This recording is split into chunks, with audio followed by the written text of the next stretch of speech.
The air backstage at Fox News crackled with an almost palpable tension, a silent hum that vibrated through the floorboards and up into Karoline Leavitt's very bones. She stood just beyond the velvet curtain, the harsh glare of the Hannity stage, lights already bleeding through, painting a faint ethereal glow on her face. At just 27 years old, the White House press secretary was a striking figure in her impeccably tailored deep blue suit, a stark contrast to the swirling chaos of her emotions. Her heart hammered against her ribs, a frantic drumbeat against the silence, a primal rhythm, acknowledging the magnitude of the moment. This wasn't just another cable news appearance. This was the precipice of a high-stakes showdown, a gladiatorial arena where words were weapons and reputations hung in the balance.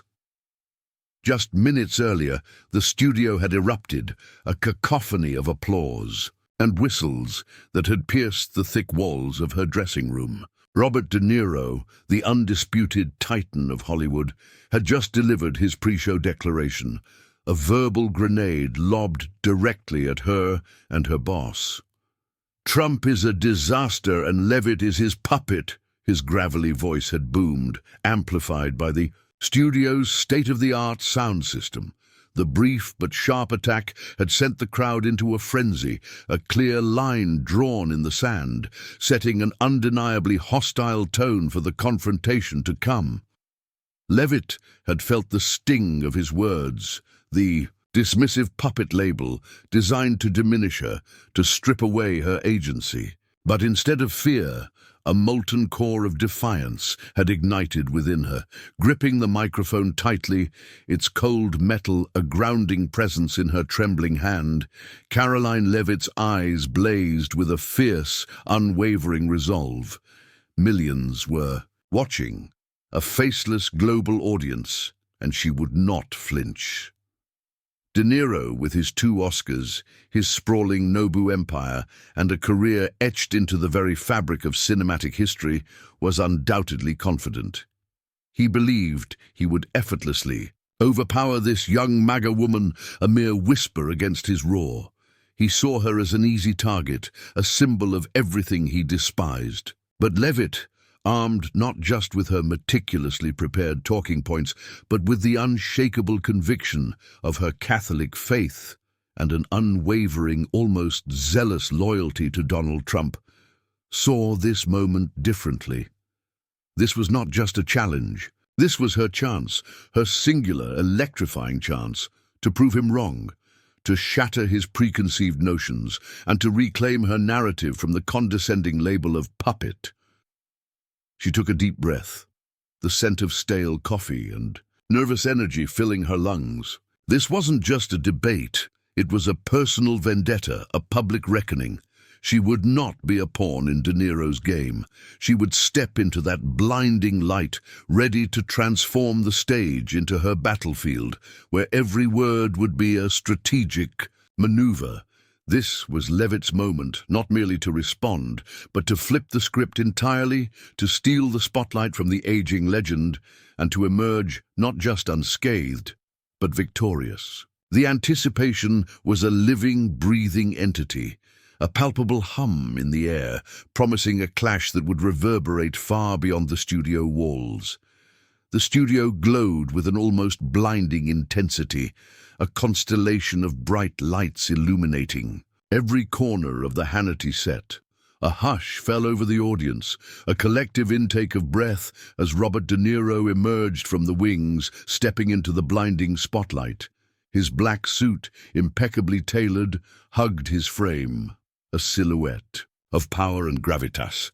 His gaze, as he swept it across the room, was not merely cold. It was as sharp and piercing as that of the ruthless Vito Corleone he had once immortalized on screen. The camera panned slowly, deliberately, capturing every nuance of his legendary presence. Scattered applause, thin and hesitant at first, began to rise from what was clearly the liberal corner of the studio, a polite but firm acknowledgement of Hollywood royalty. Sean Hannity, Ever the showman leaned into his microphone, his voice booming with a theatrical flourish. Hollywood legend, never afraid to speak his mind. Robert De Niro. De Niro offered a slight, almost imperceptible nod, a gesture of practiced indifference, before reaching for the microphone. He wasted no time, no precious second, in landing his first devastating blow. "I'm here to say one thing," he began, his deep voice resonating with an authority honed over decades of commanding the silver screen. "Donald Trump is the biggest disaster America has ever seen, and Karoline Leavitt, the Gen Z kid, is his newest puppet, a mouthpiece who knows nothing beyond reading the scripts Trump shoves in her hands." The words hung in the air, potent and inflammatory, before the studio erupted. MAGA supporters, identifiable by their hats and defiant posture, whistled in furious protest, a discordant symphony of disapproval. Liberals, on the other hand, clapped wildly, their cheers a fervent counterpoint. The studio air, already thick, with anticipation, instantly heated up, as if a furnace had suddenly roared to life. De Niro leaned forward, his left hand raised in a classic theatrical gesture, a seasoned stage actor perfectly aware of his audience. His eyes, dark and piercing, swept across the now divided crowd. "You think I'm kidding?" He smirked, his thick New York accent, a remnant of his Little Italy days, cutting through the lingering noise. "I've seen guys like Trump, con men, all flash and no substance. I've played gangsters in movies, but Trump's the real gangster, and Leavitt is his childish lackey. She's 27, hasn't lived enough to know what's going on, and she dares stand before the nation as a spokesperson for a clown." Laughter, loud and unrestrained, roared from the liberal side, a chorus of agreement. A few people, quick to capture the moment, held up their phones, knowing that this line, this scathing indictment, would soon spread like wildfire online. He didn't stop there. De Niro stepped to the side, his finger pointing straight at the camera, as if addressing Leavitt directly wherever she might be, backstage. "She's the youngest press secretary in history, right? Sounds nice, but what has she done besides cover for Trump? Look at the signal leak. She let the world see Trump's plans by adding a reporter to the chat by mistake. I don't know if she's incompetent or intentional, but if that's how she represents the American people, we're in big trouble." The audience howled with laughter, someone shouting, "Right on, Bobby!" De Niro shrugged, a smug smirk curling his lips, as if he'd just delivered a knockout punch effortlessly. Sean Hannity, trying to maintain some semblance of order, attempted to cut in. "Bob, she's coming out to face you right now. What do you think?" But De Niro interrupted instantly, his voice sharper than ever. "Face me? I'd love that. I want to see her explain how she justifies being Trump's puppet, a guy I've called a danger for years. I stood outside his courthouse, told the crowd to their faces he's unfit to lead, and now he's back with a Gen Z kid as his megaphone. It's shameful." He waved a dismissive hand, the audience splitting, half cheering, half booing loudly. The stage was set, the gauntlet thrown, and the anticipation for Leavitt's arrival reached a fever pitch. Backstage, the roar of the crowd and De Niro's booming voice were muffled but still potent, each word a venomous dart aimed directly at Karoline Leavitt. Gen Z puppet, clueless kid. The epithets echoed in the confined space, each one a dagger twisting in her gut. Yet, despite the searing humiliation, she didn't tremble. Her deep blue suit, still crisp and unblemished, hugged her determined frame, her blonde hair tied back neatly, a picture of composed defiance. Her fists, however, were clenched at her sides, a silent testament to the fury simmering beneath her calm exterior. Her eyes, usually a placid blue, now blazed with a fierce, unyielding fire. This was Fox News turf, her territory, a network where she had appeared countless times on shows like Fox and Friends, honing her sharp, combative edge.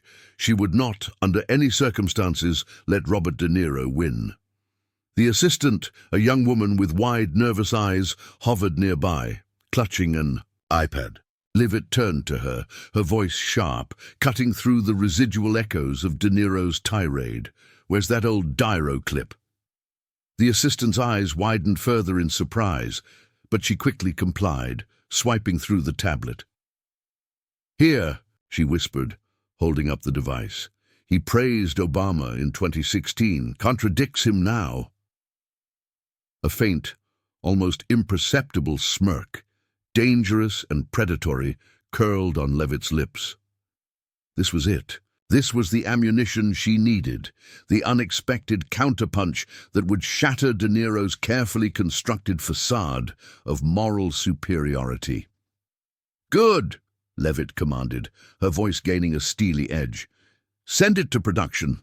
I want it on screen when I go out." The assistant nodded, already scrambling to relay the urgent instruction.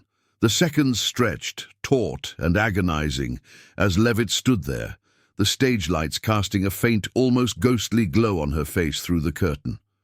She could hear the muffled applause for De Niro, the lingering cheers from his liberal supporters, the smug satisfaction in Hannity's voice as he set the stage for her entrance. They expected her to crumble, to be a timid, inexperienced lamb led to slaughter.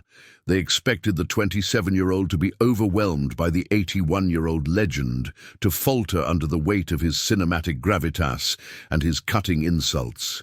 But they didn't know Karoline Leavitt. They didn't understand the depth of her resolve, the unwavering loyalty that fueled her, or the strategic mind that was already calculating every move. She closed her eyes for a brief moment, picturing the stage, visualizing her entrance, anticipating De Niro's smug expression. She wasn't just walking out there to defend Trump. She was walking out to dismantle a myth, to expose a hypocrite, and to prove that youth, faith, and unwavering conviction could indeed triumph over aging celebrity. The signal leak mockery, the puppet accusations, they were personal now. She would not just respond, she would retaliate. She would not just survive, she would destroy. The stage was not just a platform for debate, it was her battlefield, and she was ready to unleash her secret weapon. The ad break music swelled, signaling her imminent entrance, and Karoline Leavitt, fists still clenched, eyes still blazing, stepped forward, ready to face the legend and change the narrative. The ad break music, a generic upbeat jingle designed to fill the silence, faded abruptly, leaving a sudden, expectant void. Then, with the precision of a predator stalking its prey, the stage lights hit Karoline Leavitt at full, unyielding force as she emerged from backstage. Her high heels clicked loudly on the polished floor, each step a deliberate, defiant declaration. The deep blue suit, which had seemed merely professional moments before, now accentuated her petite but undeniably determined frame, a silhouette of unwavering resolve against the blinding glare.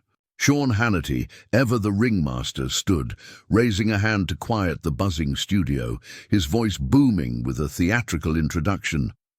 "And here's Karoline Leavitt, White House press secretary, ready to face Robert Niro."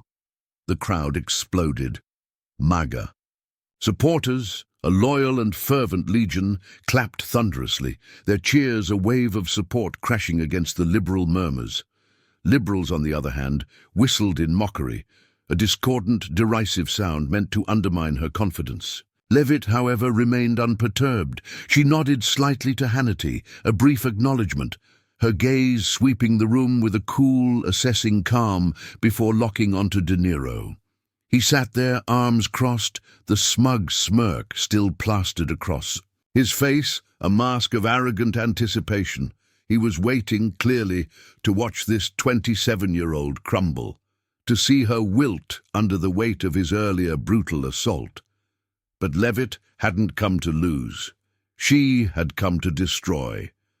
She gripped the mic, her knuckles white, standing tall and unyielding. Her voice, when it finally rang out, was clear and steady, cutting across the studio with a surprising force, a voice that carried the weight of millions. Mr. Niro, she began, her tone devoid of fear, brimming instead with a controlled fury. I heard everything you just said. Gen Z puppet clueless kid. The room fell silent for a moment, stunned by her sheer confidence, by the audacity of her direct challenge. De Niro, momentarily taken aback, raised an eyebrow, his smirk faltering, but Leavitt gave him no chance to interrupt, no opening to regain his footing. You think you can stand there with your 2 Oscars and your Goodfellas voice and humiliate me and President Trump in front of the nation? Her voice rose, gaining momentum, a tidal wave of righteous indignation. You're wrong. She paused for dramatic effect, letting her words hang in the air, a gauntlet thrown. You call Trump a gangster, me a childish lackey. But have you looked at yourself? A Hollywood legend living in luxury off Nobu hospitality, starring in flops like the Alto Knights, and you dare talk about failure. You've made millions playing tough guys, but in real life, you're just an out-of-touch relic who doesn't get the American people. Applause broke out from the MAGA side, a few standing to cheer, their shouts of approval echoing through the studio. Leavitt stepped closer to the table, her eyes locked on De Niro, a laser focus that dared him to look away. You mocked me over. The signal leak. Fine, I didn't run that chat, but what do you know about accountability, Mr. Niro? You stood outside Trump's courthouse, called him a malignant narcissist, but ever looked in the mirror. Then with a subtle but decisive signal to production, the big screen behind them lit up. An old 2016 clip played, a grainy but unmistakable image of De Niro in a grey suit, grinning on CNN. His voice, younger but still recognizable, filled the studio. I like how Obama handles things. He's smart. He's got vision. The clip froze, a damning indictment. Leavitt turned back to him, her voice cutting sharp as a surgeon's scalpel. That's you praising Obama, the guy Trump beat to bring the change millions of Americans wanted. So who's the hypocrite here? You hate Trump, but you backed what he fixed. I may be young, but at least I'm not pretending like you. The crowd erupted, applause and whistles shaking the studio, a deafening roar of vindication. De Niro gripped his chair, his face flushing a furious red, clearly blindsided by this 27-year-old firing back with such devastating ammunition. He opened his mouth to retort, but Leavitt, now fully in control, cut him off. I'm not done, Mr. Niro. The battle had truly begun, and the legend was already on the defensive. De Niro's face, a mask of furious crimson, was a testament to the unexpected blow he had just received. He gripped his chair, his knuckles white, his legendary composure shattered. But Karoline Leavitt was not done. She had sensed the shift, the palpable momentum now swinging decisively in her favor, and she pressed her advantage with the precision of a seasoned combatant. Her voice, clear and resonant, continued to cut through the stunned silence that had fallen over the studio. You say I'm Trump's puppet, she declared, her eyes never leaving his, but I'm here because I believe in what we're doing, making America strong again, from the economy to the border. And you, Mr. Niro, who do you represent besides Hollywood elites? You live in mansions, open Nobu restaurants, while I grew up in New Hampshire in a middle-class family, knowing what Americans need. The MAGA crowd, a roaring tide of support, erupted. Shouts of "Karoline, Karoline" echoed from every corner of the studio, a deafening chorus of endorsement. Sean Hannity, caught between professional decorum and sheer amusement, laughed loudly, raising a hand as if to calm the burgeoning storm. But it was futile. Leavitt wasn't finished. She stepped even closer, her finger pointing straight at De Niro, a direct, unwavering accusation. You mock my faith. Say I pray to cover for Trump. I pray for strength, Mr. Niro. Strength you don't understand because you only play tough on screen. I don't need Oscars to prove myself. I've got the American people behind me. Applause, once confined to the MAGA side, now spread like wildfire across the entire studio. Even some of the neutrals in the audience, perhaps swayed by her sheer audacity or the undeniable force of her conviction, began nodding, swept up in her surging momentum. De Niro leaned back in his chair, his hands visibly trembling. The smug grin, his signature weapon of condescension, was gone, replaced by a rare, unsettling unease.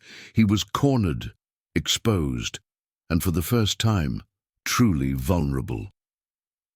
Leavitt leaned forward, her voice dropping to a low, clear tone that carried through the microphone, a whisper that was more devastating than any shout. "You want unedited truth? Here's the truth. Trump won because the people chose him, not you. I'm 27, but I've worked for him since college, from the White House to the campaign. I'm not a puppet. I'm a voice for millions. And you? You're done. Mr. Niro." The words landed like a physical blow. "The Alto Knights lost $40 million. What standing do you have to talk about success or failure?" De Niro shot up from his chair, pointing back at her, a desperate, flailing attempt to regain control. "You think you're clever, huh? I fought bigger than you my whole life." But his voice faltered, lacking conviction, a hollow echo of his earlier bravado. The crowd, sensing his weakness, started whistling in mockery, a cruel, derisive sound that sealed his fate. Leavitt smiled faintly, a gladiator's smile, her eyes never leaving him. "Fight who you want, but today you lost. I'm not here for your amusement. I'm here to show the country how wrong you are." She then turned to the audience, raising a hand, a gesture of triumph. "Who agrees with me that Mr. Niro should retire?" The room exploded. Clapping, cheering, and whistling blended into a deafening victory symphony, a clear and undeniable declaration of her triumph. Hannity, now openly jumping up and clapping, laughed loudly. "Karoline, you just made this stage yours."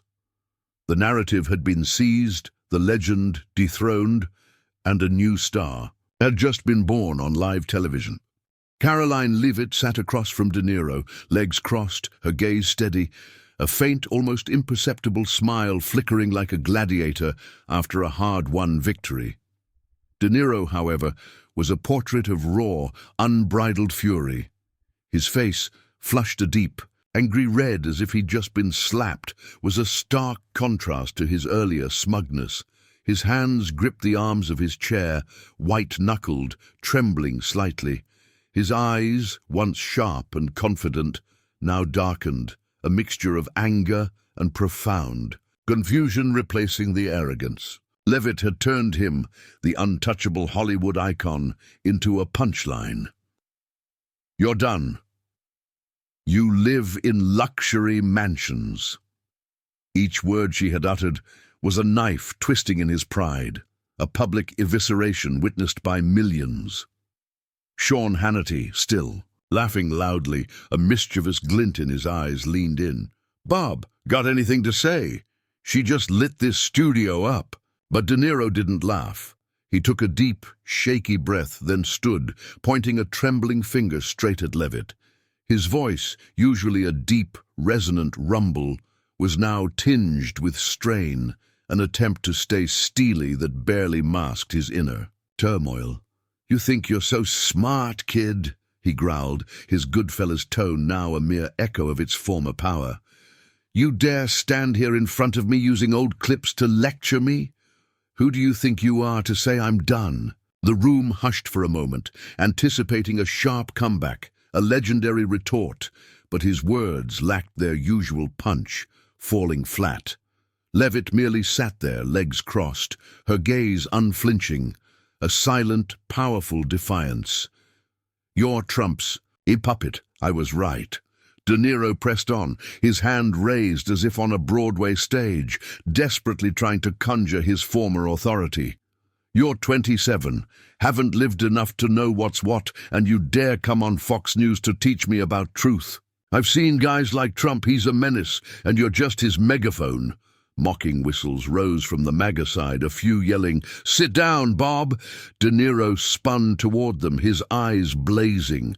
"You want me quiet? I won't shut up. I'm here for the truth. Trump's unfit, and so is she." But his voice wavered, unconvincing, and laughter broke out, a cruel collective dismissal. Hannity cut in, hand up to ease the tension. "Bob, cool it. She brought receipts. How do you answer that clip?" De Niro turned back, pointing at the now dark screen. "An old clip, so what? I can change my mind. I'm not a puppet like her, reading Trump's script word for word." But his retort only fueled louder laughter. Someone shouted, "Really done now, Bobby?" Leavitt leaned forward, smiling faintly. "You want to talk about scripts? I don't need anyone to write my words. But what about you, Mr. Darrow? You've lived off scripts your whole life, from The Godfather to The Irishman. I'm here because I believe in what I say." The crowd clapped again, louder this time, and De Niro gripped the mic tightly, his face beet red as if about to explode. "Don't get cocky with me," he shouted, hands trembling.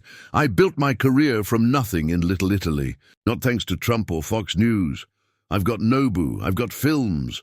What do you have besides a mouth reading his orders?" But the MAGA audience's applause drowned him out, and another round of laughter erupted as someone yelled, "The Alto Knights lost 40 million, Bob." Hannity sat back, laughing loudly. "Karoline, you've got him fired up now."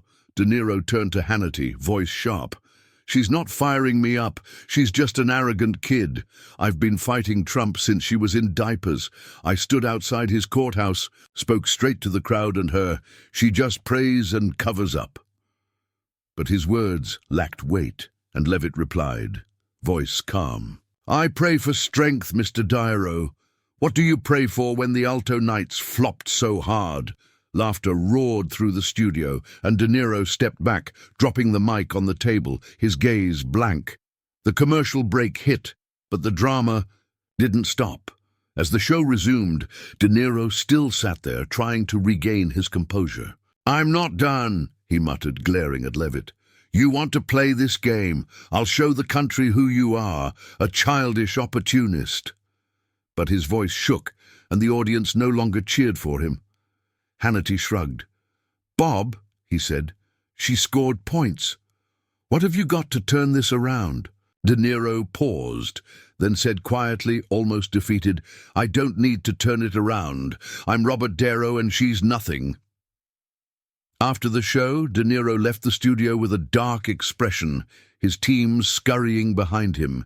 He got in the car, opened his phone, and typed a tweet from his official account. "Karoline Leavitt is arrogant, but Trump's still the biggest danger. I didn't lose today." The tweet posted, but the first reply, almost instantaneous, came from a MAGA account. "You lost. Bob, go retire." He tossed the phone onto the seat, his hands shaking, clearly unable to accept defeat. The next day, he appeared on CNN, trying to hit back. "She thinks she's clever, but I've seen it all. I've fought Trump for years, and she's just his shadow." But the damage was done. As the Hannity stage lights dimmed, applause and whistles still echoed through the Fox News studio, the audience buzzing after the showdown. Leavitt sat there, legs crossed, gaze steady, a faint smile flickering. De Niro, face flushed, hands limp on the chair, eyes darkened, was clearly no longer in control of the narrative. Sean Hannity stood between them, raising a hand and laughing. "What did you just witness? Karoline Leavitt made this stage hers." The crowd erupted one last time, MAGA supporters cheering, chanting, "Karoline, Karoline," while liberals whispered among themselves, some shaking their heads. Unable to believe, the 81-year-old legend got taken down by a 27-year-old. The drama, however, didn't end in the studio. Minutes later, social media ignited like a bomb, and the nation started picking sides. The fallout from the Karoline Leavitt-Robert De Niro clash didn't just stay confined to the Fox News studio or the immediate social media storm. As Hannity rapped, Leavitt left the stage with that faint, triumphant smile still playing on her lips, her eyes steady, her deep blue suit still crisp as when she had first walked out. De Niro, face dark with a mixture of rage and humiliation, hurried off with his team, his hands still clutching his phone, still reeling from the instant public rebuttal to his angry tweet. But this battle, this electrifying drama, was far more than just a fleeting moment of television spectacle. It left a lasting impact, reshaping both their images in the eyes of the public, the media, and the very landscape of American politics. Leavitt, once a mocked target, a mere puppet in the eyes of her detractors, had overnight become a new conservative icon. De Niro, once an untouchable legend, a titan of Hollywood, faced a major, undeniable dent in his formidable reputation. In the hallowed halls of the White House, Leavitt's win was celebrated like a triumph of strategic warfare. Hours after the show, Donald Trump himself, never one to miss an opportunity to capitalize on a victory, tweeted from his account, "Karoline Leavitt was fantastic. She just showed Niro and the fake Hollywood crowd the truth. Very proud." This public praise wasn't just a pat on the back. It was a clear, unmistakable signal that Leavitt, at just 27, had solidified her place in Trump's inner circle. Close advisors like Stephen Miller and Kayleigh McEnany, who might have privately doubted whether she could truly take on a heavyweight like De Niro, now had to admit her undeniable skill, her ruthless effectiveness. An insider, speaking to Fox News, gleefully confirmed, Trump loved that performance. She didn't just survive, she crushed him on home turf. Leavitt's subsequent White House briefings drew unprecedented attention, with reporters probing about the signal leak or Trump's latest pronouncements. But she handled them with a newfound, unshakable confidence. "I faced Niro," she stated, her smile silencing the room. "These questions don't faze me." Conservatives quickly crowned Leavitt the Gen Z star of MAGA. Charlie Kirk, a prominent conservative host, tweeted, "Karoline Leavitt is the future, youth, faith, and fearless. She just taught Hollywood a lesson." Breitbart raved, "At 27, she did what veteran politicians wouldn't dare, took down Niro before millions." Small X polls showed huge MAGA support, one user writing, "She crushed Niro, put her in the Senate." The killer Karoline persona spread like wildfire, turning her from a young spokesperson into an icon of a new conservative generation, one not just loyal to Trump, but able to fight and win on the brutal media battlefield. Not everyone, of course, saw Leavitt's win as positive. Liberals and De Niro loyalists immediately dismissed it as a staged stunt, a cheap trick to appease Trump. A Daily Beast piece argued, "Leavitt's just a talking puppet. Using an old clip doesn't make her good, just well-trained." An MSNBC commentator scoffed, "She's sharp, but don't forget she still speaks for Trump, who Niro rightly calls a danger." Still, even detractors grudgingly acknowledged her savvy. A CNN journalist admitted, "Niro underestimated her, and now she's got a spotlight conservatives will milk dry." The signal fiasco, once a glaring weakness, faded into the background, overshadowed by her new image as a fearless warrior. For De Niro, the aftermath was a rare, shocking blow to his reputation. He appeared on CNN the next day, trying desperately to regroup. "She's arrogant, but Trump's still the big issue. I didn't lose, I'm just speaking truth." But his voice lacked vigor, and viewers could see he had lost the narrative. Loyal fans defended him on X. "Niro's a legend. One loss doesn't change that." But others were blunt. "He just got humiliated by Leavitt. He's done." Variety wrote, "Niro's rare flop. He didn't expect Gen Z to hit back so hard." Some criticized him for overreaching by mocking Leavitt's faith. "He looked like a bully, and she made him pay." A fan tweeted, "Niro's legacy didn't collapse. He still has 2 Oscars, Nobu, and fans from The Godfather to The Irishman, but this clash left a big scratch. Media critics analyzed, Niro excels against dodgers, but facing a Leavitt who fights back threw him off. The Atlantic wrote, it sparked questions about his fit in modern political battles. At 81, was he still the potent anti-Trump voice of old? Some fans even suggested he stick to films like the upcoming 0 Day, rather than sparring with youngsters like Leavitt. For Leavitt, the victory proved that youth isn't a flaw, it's a weapon. At 27, she turned De Niro's Gen Z puppet jab into leverage, using his own 2016 words to flip the script. From aiding Kayleigh McEnany running for Congress to becoming the youngest White House press secretary, she had honed her edge on Fox News. Her Catholic faith, openly shared on CBN, wasn't just motivation. It connected her to millions of conservative Americans. When Trump tweeted, "Very proud," it wasn't just praise. It marked Leavitt as the face of a new MAGA generation, young, tough, and unafraid of elites. She didn't just defend Trump. She showed Gen Z can lead the political game, making Fox News her arena. De Niro, conversely, represented a fading era. With 2 Oscars, Nobu, and a resume spanning from Goodfellas to The Irishman, he was once Hollywood's untouchable anti-Trump titan, roaring outside Trump's courthouse. But this clash showed he's out of step with the new pace. At 81, he underestimated Leavitt, thinking experience would crush youth. Instead, her jabs, "You're done." The alto, "Knight's lost 40 million," flustered him and exposed his disconnect to a modern audience. His legacy endures. Fans still call him a legend, but this dent suggests old Hollywood sway is waning against youngsters like Leavitt. The story, Karoline Leavitt destroys Robert De Niro. On live TV, his furious reaction goes insanely viral. Mirrors America's stark polarization and shifting power today. It's a nation where media, social media, and generational clashes shape how truth and influence are seen. In it, Leavitt, 27, used De Niro's old clip to turn his Gen Z puppet attack into a boomerang, making him a relic on Fox News.